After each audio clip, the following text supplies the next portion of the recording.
Você lê os evangelhos, as cartas apostólicas e talvez você nunca parou para pensar qual a origem, a necessidade, o porquê tiveram que ser escritas, como chegou até as suas mãos no século XXI. Houve necessidade no primeiro século da igreja da era cristã de serem escritos os evangelhos, as cartas apostólicas, porque até então os cristãos baseavam sua fé no Antigo Testamento, nos profetas, nos salmos e a tradição apostólica. Um dos motivos principais da escrita das cartas e dos evangelhos, a literatura cristã do primeiro século, foi a ascensão de algumas doutrinas heréticas que estavam surgindo nessa época, como o gnosticismo, o docetismo, o antinomianismo, que nós vemos os apóstolos, pelo menos Paulo e João, rebatendo veementemente essas doutrinas que estavam ameaçando o entendimento teológico dos primeiros cristãos nessa época. Entretanto, surgiria uma doutrina que traria dores de cabeça profundas aos bispos por volta do ano 300, pouco antes da ascensão de Constantino. Já havia relatos dessa doutrina, que é a doutrina do arianismo. O arianismo teve o seu princípio com o presbítero Ário, presbítero da igreja de Alexandria, que foi representada por Eusébio de Nicomédia. A doutrina do arianismo, resumidamente, dividiu o Império Romano, estava dividido o Império Romano.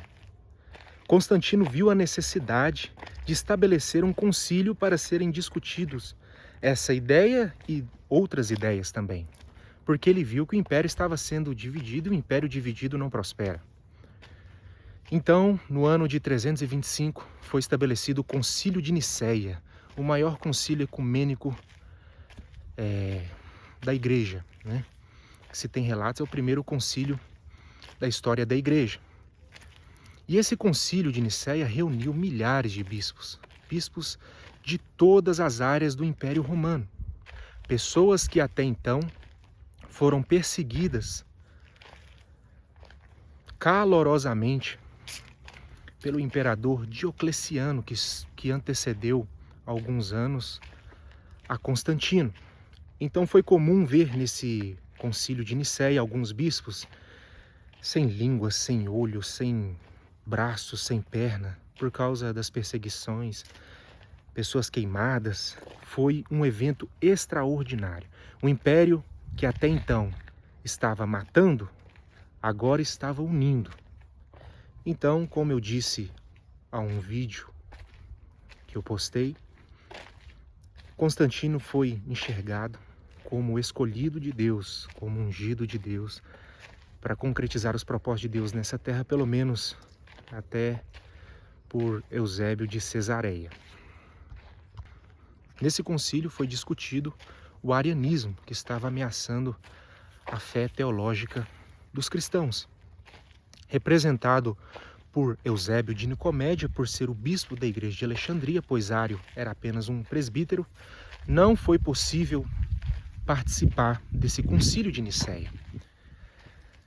Nem todos os bispos que estavam ali presentes tinham o mesmo pensamento. Alguns defendiam o pensamento de Tertuliano, teve origem aí sobre a Trindade, outros tinham pensamentos diferentes teológicos, mas o ponto comum foi que o arianismo foi rebatido e Ário, Eusébio de Nicomédia e seus seguidores foram condenados segundo o concílio de Nicéia.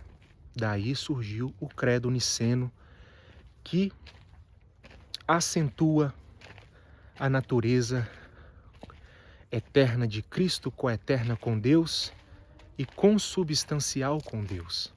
A frase célebre dos arianos era que em algum lugar da eternidade Cristo passou a existir, ou ele não existia.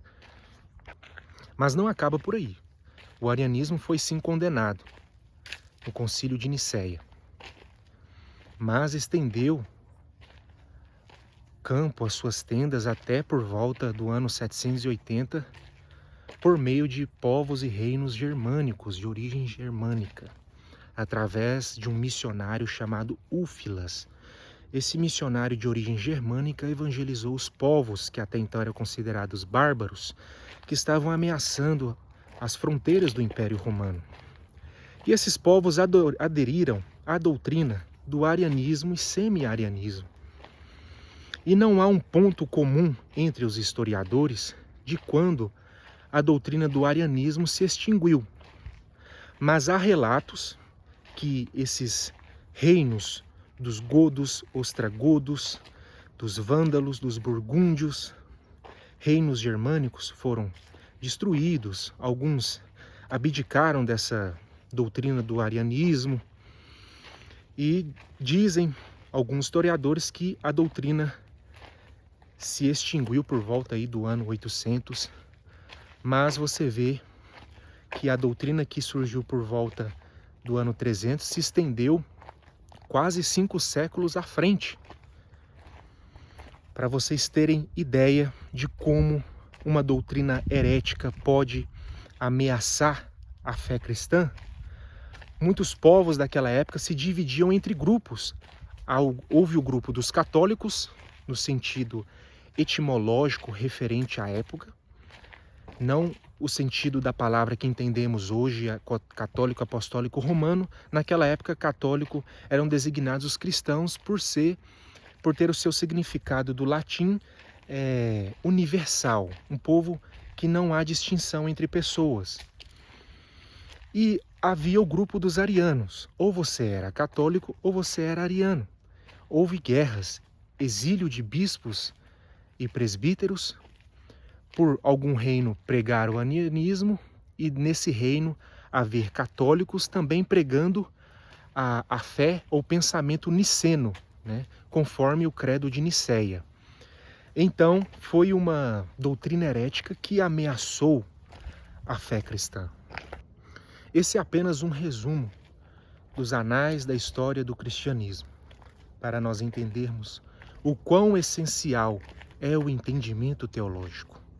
Pois a ignorância, ou pelo menos as heresias, são frutos da ignorância, da má interpretação bíblica. E a maioria dos hereges, dos falsos profetas, não são mal intencionados. Eles começam bem, porém se corrompem no processo. Mas Deus sempre levanta os seus, homens capacitados no poder do Espírito Santo e no fogo da teologia, para rebater aquilo, ou pelo menos o câncer que ameaça a saúde da igreja.